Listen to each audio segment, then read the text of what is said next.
These 3 park ranger horror stories are inspired by real events. First, a ranger tracks a sobbing child in the ghost forest, leading to a dark mystery inside a burnt tree.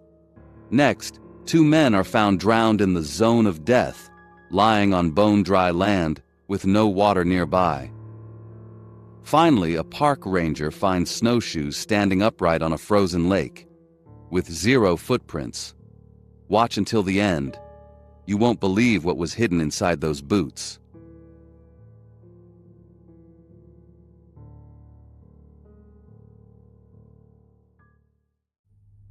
On July 12, 1994, Ranger Beck tracked a child's voice crying for help through the ghost forest. When he found the source, the temperature dropped 30 degrees and the voice cut out instantly. But it wasn't the silence that scared him. It was what he found inside the tree. 3 in the morning is a bad time to be awake in Pelican Valley. It is even worse when you are the only human being for 20 miles. Beck knew this territory better than his own backyard. He had worked backcountry enforcement in Yellowstone for 15 years. He wasn't a man who got scared easily. He dealt with poachers, aggressive grizzly bears, and sudden snowstorms without blinking. He trusted his boots, his truck, and his radio. But on that night in July, those things didn't help him. Beck was on a routine patrol near the Eastern Plateau. Locals call this area the Ghost Forest. It earned that name after the big fires of 1988. Those fires burned hot and fast. They left behind miles of dead trees. These trees are silver and stripped of their bark. They stand up straight like bleached skeletons in the moonlight. Most people don't go there at night. It is closed to campers because of the bears, but Beck was out there checking for illegal campsites. He stopped his truck and killed the engine. He rolled down the window to listen. Normally, you hear the wind. Maybe you hear a coyote yipping in the distance. Beck didn't hear wind. He heard a voice. It was faint at first. It drifted through the thick gray fog that settled on the valley floor like a wet blanket. It sounded like a little kid. Beck frowned and stepped out of the truck. His boots crunched on the gravel. He held his breath. "Mama!" That word was clear. It was high-pitched. It was a child's voice crying out in the dark. Then came another word. "Help!" Beck felt a chill. He checked his watch. 3:15 a.m. There shouldn't be a kid out here. It was impossible. But his job wasn't to decide what was possible. His job was to help. He grabbed his heavy flashlight and his radio. He started walking into the dead silver trees. Fog in Pelican Valley is like a wall. Your flashlight beam just bounces right back at you. Beck had to walk slow. He kept one hand on his bear spray. "Mama!" He heard it again. It was louder this time. It was coming from deeper in the stand of dead trees. "I'm coming!" Beck yelled out. "Keep yelling! I'm a ranger!" He waited for an answer. He expected the kid to scream back. He expected them to run toward his light, but the voice didn't change. It didn't sound relieved. It didn't sound panicked. It just kept going. "Help!" Beck picked up the pace. He stepped over fallen logs that looked like bleached bones. The air was damp. It smelled like wet pine needles and mud. "Mama!" Beck paused. Something bothered him. He was a man who paid attention to details. When you track animals, you look for patterns. Beck realized there was a pattern here. He stopped moving. He stood perfectly still in the mist. He counted in his head. "Help! 1, 2, 3, 4. Mama! 1, 2, 3, 4. Help!" It was perfect. It was too perfect. A scared kid doesn't cry on a schedule. A scared kid gasps for air. They sob. They scream unevenly. This voice was flat. It had the same pitch every single time. It hit the same note. It repeated exactly every 4.2 seconds. Beck felt the hair on his arms stand up. He wasn't tracking a person. He was tracking a loop. He should have turned back right then. Every instinct he had told him to get back to the truck. But Beck was stubborn. He needed to see what was making that sound. He pulled his radio off his belt. He keyed the mic to call dispatch. "Dispatch, this is Unit 4. I have a situation in the ghost forest." He let go of the button. He waited for the crackle of a reply. Instead, a loud squeal came out of the speaker. It wasn't normal static. It sounded like metal grinding on metal. It was a sharp, angry buzz that hurt his ears. Beck turned the volume down. He looked at the radio. The red light was flickering. The signal was dead. He was truly alone now. "Mama!" The voice was very close. It was right in front of him. Beck raised his heavy flashlight. The beam cut through the fog. He saw the tree. It was a massive lodgepole pine. It had been dead for 6 years, killed in the '88 fire. It was thick and gray, stripped clean of branches. It looked like a giant, jagged spike driven into the ground. Halfway up the trunk, there was a black hole. It was a knot where a heavy branch had once grown. The hole was jagged and dark. It looked like an open mouth. Beck took a step closer. The sound wasn't coming from behind the tree. It wasn't coming from the ground. The sound was shaking the wood itself. Beck stood 5 feet from the tree. The air around him changed. It got freezing. It happened in a second. He could see his breath puffing out in white clouds. It felt like standing in front of an open freezer. He smelled something new. It wasn't the wet pine anymore. It was an acrid smell, sharp and dirty. It was the smell of old smoke, not fresh fire, but the stale, wet ash of a fire that burned years ago. "Help!" The sound echoed from the black knothole. It was loud now. It rattled Beck's ribs. It didn't sound like a voice recording anymore. It sounded like wood grinding against wood, mimicking a human word. Beck slowly lifted his flashlight. He aimed the beam directly into the black hole in the tree. Click. The second the light hit the darkness inside the hole, the sound died.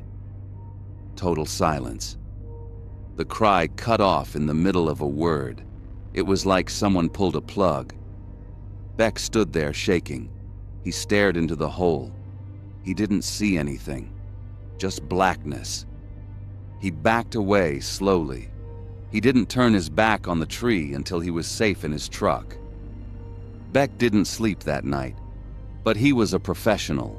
He needed answers. He went back the next morning when the sun was up. He brought a borescope, a small camera on a long, flexible wire that mechanics use to look inside engines. He found the tree. It was silent now. The sun was shining, but the air around the trunk still felt chilly. Beck climbed up on a stump. He fed the camera wire into the jagged knothole. He watched the small black and white screen in his hand. The camera light lit up the inside of the hollow trunk. The walls of the tree were charred black from the old fire. Beck pushed the camera deeper. At the bottom of the hollow cavity, about 4 feet down, the camera saw something. It wasn't a speaker. It wasn't a radio. Wedged tight into the burnt wood was a shoe. It was a small sneaker, a child's size. The rubber sole was melted. It was fused directly into the wood of the tree, like the tree had grown around it. Beck pulled the camera out. He packed his gear. He never filed a report about the shoe. He marked the tree as a hazard and moved on. Some people say the wood in the ghost forest remembers the fire. They say if you burn something hot enough and fast enough, the sound gets trapped in the carbon, like a record. Beck doesn't know about that. All he knows is that the loop was exactly 4.2 seconds long. That is exactly how long it takes a human being to take a breath when the smoke gets too thick to breathe.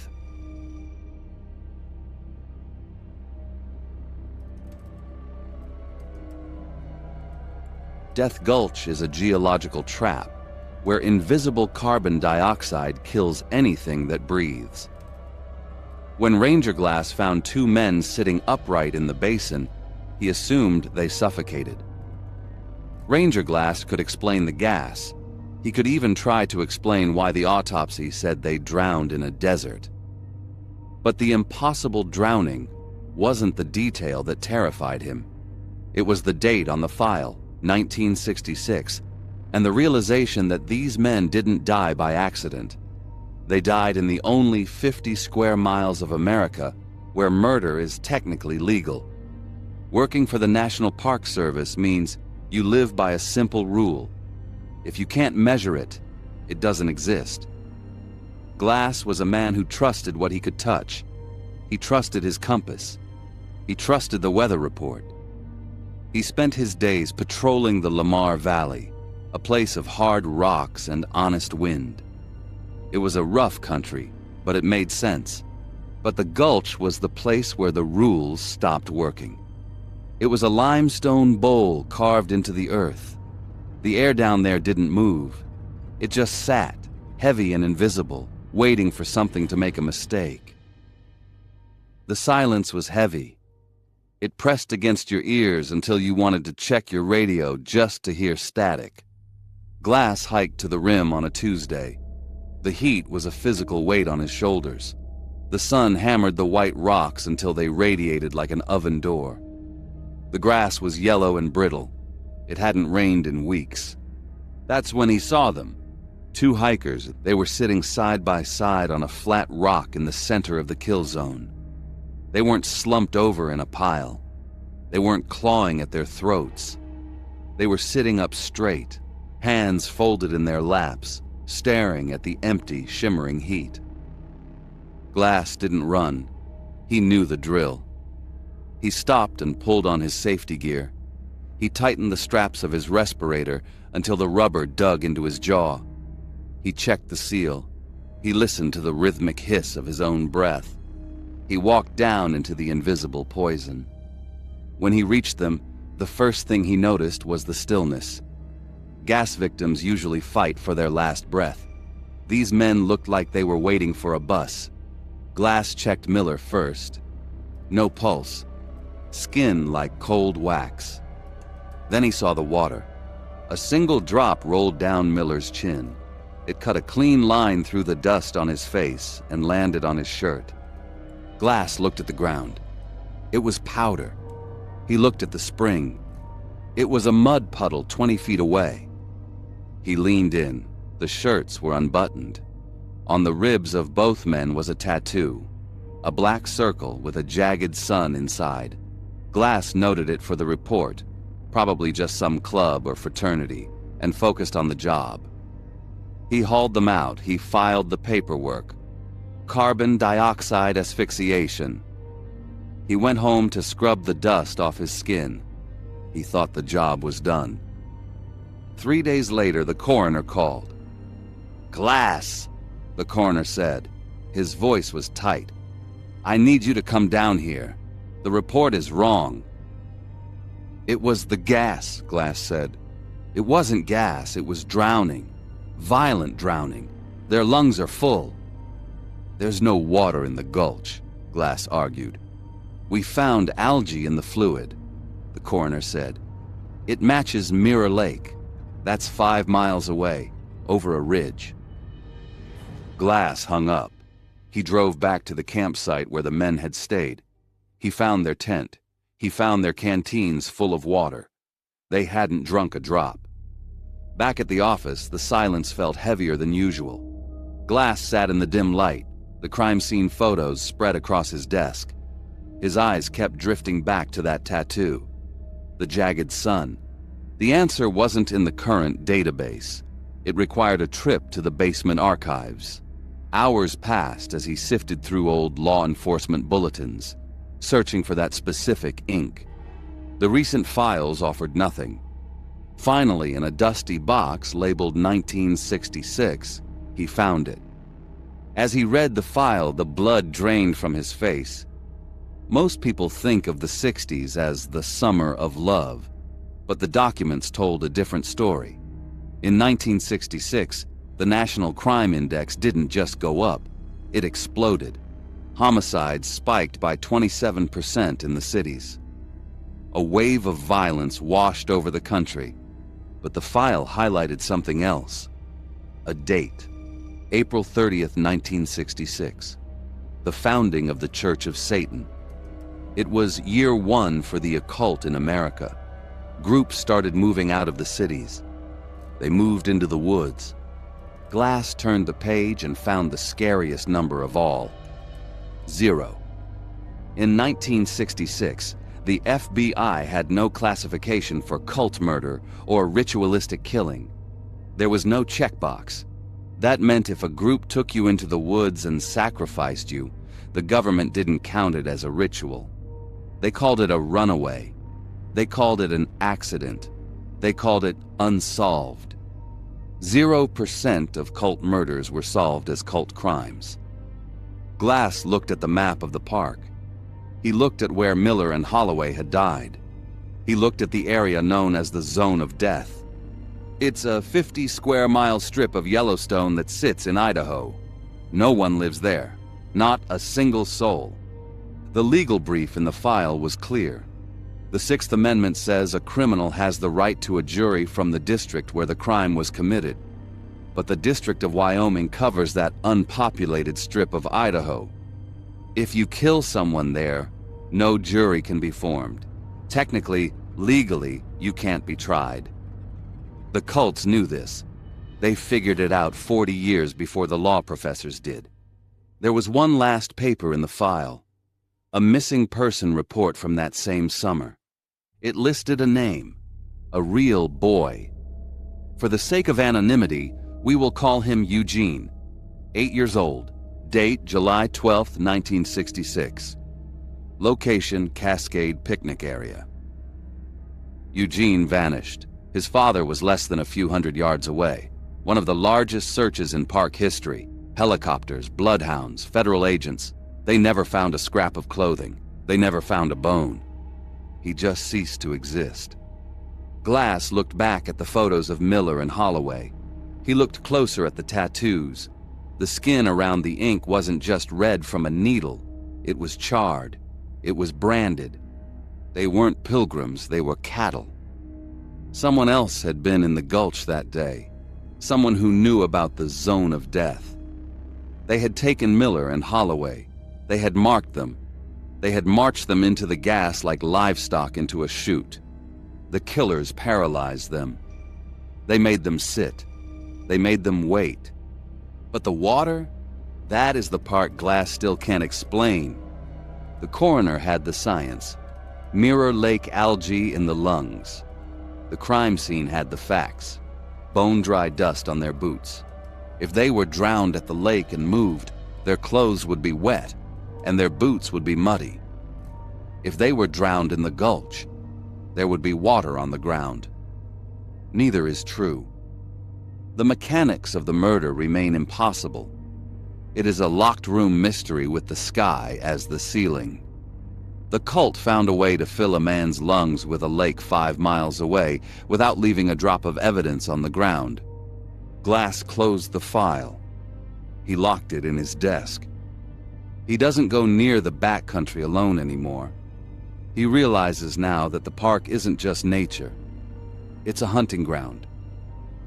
When he walks through the woods, he thinks about that 0 statistic. He thinks about how many runaways are actually buried under the pines. You might think you're safe because you follow the trails. You might think you're safe because you have a map. But remember 1966. Remember that the government doesn't even have a checkbox for what lives in these woods. And remember the Zone of Death. There are 50 square miles where the law can't save you.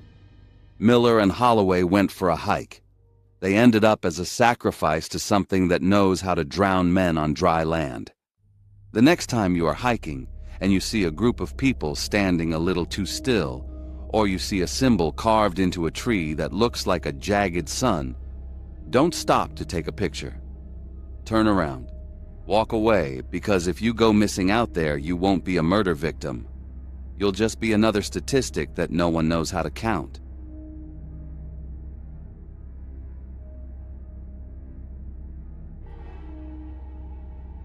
Yellowstone is 2.2 million acres of wilderness where dozens of people vanish every single year. Most are found, but on January 9, 1998, Ranger Bramwell found something on the ice of Shoshone Lake that didn't make sense. He discovered a pair of snowshoes standing upright in mid-stride with the heavy leather straps still buckled tight, yet there were no footprints for 50 feet in any direction. But the empty shoes weren't the part that terrified the Park Service. It was the single, impossible item tucked inside the left heel. Ranger Bramwell was only 2 years into his career back then. He was a man who appreciated silence, which is exactly why he didn't mind taking the solo winter sweep of the Shoshone Lake perimeter. This is deep backcountry. In the dead of winter, this lake is one of the loneliest places on the planet. It sits like a massive frozen eye staring up at the sky, ringed by miles of lodgepole pines and occasional steam clouds rising from geyser basins. Getting out there required skis and serious stamina. Bramwell moved across the snow, his breath puffing out in steady white clouds that froze instantly to the wool of his collar. Air was so sharp it felt like he was inhaling broken glass. It was an El Niño year, which meant the snowpack was deep and fresh. Every few feet he had to stop and check his map, though there wasn't much to see besides white on white. It was just him, the sliding noise of his skis against the crust and the biting wind. Noon came and went. Trees finally broke, revealing the flat expanse of the lake. Ice out there was thick enough to support a tank. It was covered in a 6-inch layer of fresh powder that hadn't been touched by so much as a bird or a coyote. Bramwell scanned the horizon, squinting against the glare, looking for any sign of movement or distress. That was when he saw it. Something was sticking out of the snow. It was right in the middle of the lake, about 50 yards from the shore where he stood. It looked like 2 dark sticks poking out of the white surface. Bramwell adjusted his goggles and stared. He knew this area well. Stumps or driftwood shouldn't have been out there. It was just deep water under thick ice. He pushed off his poles and began to glide toward the center of the lake. His skis sliced through the quiet with a rhythmic scraping sound. 50 yards is a long way when you are alone. As he got closer, his heart rate began to pick up. It wasn't from physical effort. It was because his brain couldn't make sense of the scene. Objects ahead were a pair of traditional ashwood snowshoes. They weren't lying flat on the ground like someone had taken them off to rest. They were standing perfectly upright in the snow. One was slightly ahead of the other, as if someone had been frozen in mid-step. Bramwell stopped 10 feet away. He was a professional. Training taught him to preserve a scene and look for tracks first. He circled the site carefully. His eyes searched the powder for a trail of the person who had left them there. There was nothing. Smooth, perfect snow surrounded the shoes for 50 yards in every direction. No ski tracks led up to them. No boot prints walked away. There were no signs of a struggle or a fall. It was as if those snowshoes had been dropped from the clouds with the precision of a surgeon. "Hello," Bramwell called out. His voice didn't echo. It was just swallowed by the crushing silence of the basin. Only response was a distant, sharp report from deep beneath the ice, sounding like a gunshot muffled by a pillow as the lake shifted. He stepped closer. His shadow fell over the wood frames.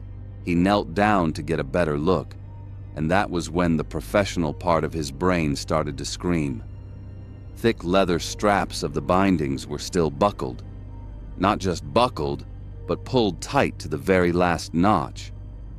In the world of winter survival, this is an impossibility. You simply cannot get out of a snowshoe without unbuckling those straps. Winter boots have a wide heel that won't slide backward out of a binding. Toe pieces lock into a solid metal pivot. To get out of these while they were still buckled, a person would have to be lifted vertically out of their own footwear, and it would take enough force to rip them out of their boots while keeping the frames standing upright in loose powder. Bramwell reached out a gloved hand and touched the ash wood. It was real. It was solid. He looked down into the empty space where a foot should have been. Tucked into the heel of the left binding was a piece of paper. He pulled it out carefully. It was a Polaroid picture. Edges were yellowed and brittle, showing age. Image was of a mother and a young son, maybe 7 years old. They were standing in front of a park lodge, smiling at the camera. They were wearing clothes that looked like they belonged in the late 70s or early 80s. Bright colors, puffy vests.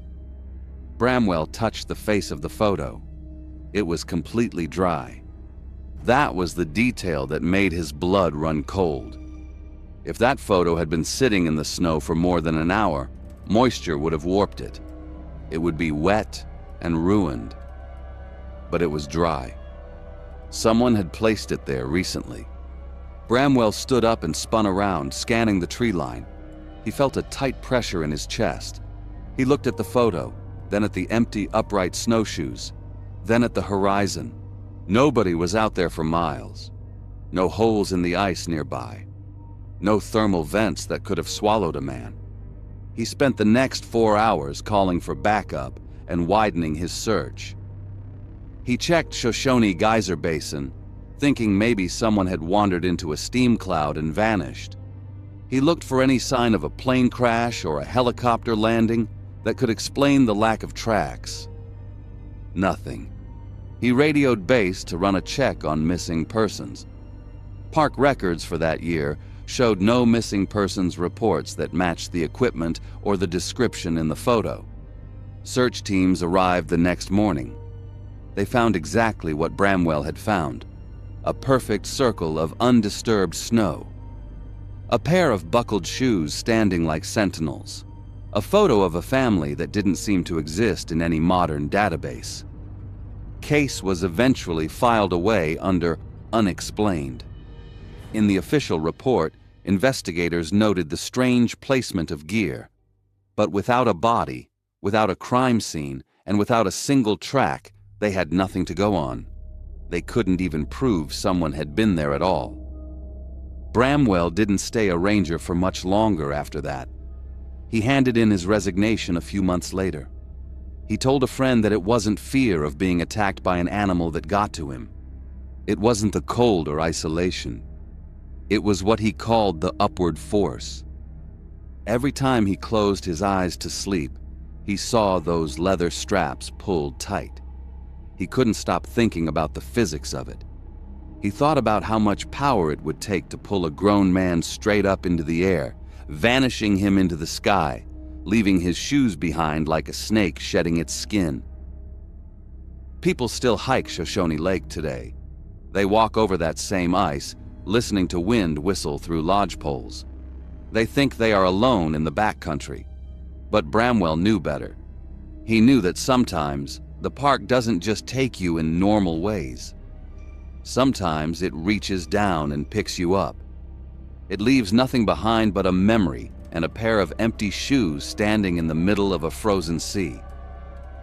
Years later, a retired clerk finally identified the people in the Polaroid. Mother and son had gone missing in the park in 1979. Their car had been found at a trailhead 20 years earlier. Their bodies were never recovered. Why their photo appeared in a pair of fresh snowshoes 2 decades later is a question the mountains refuse to answer. Silence out there is deep, and it covers a lot of secrets. If you ever find yourself on the ice and see something dark standing in the distance, do yourself a favor. Don't go looking for tracks. Just turn around and keep walking until you see lights of the lodge. Some things aren't meant to be found.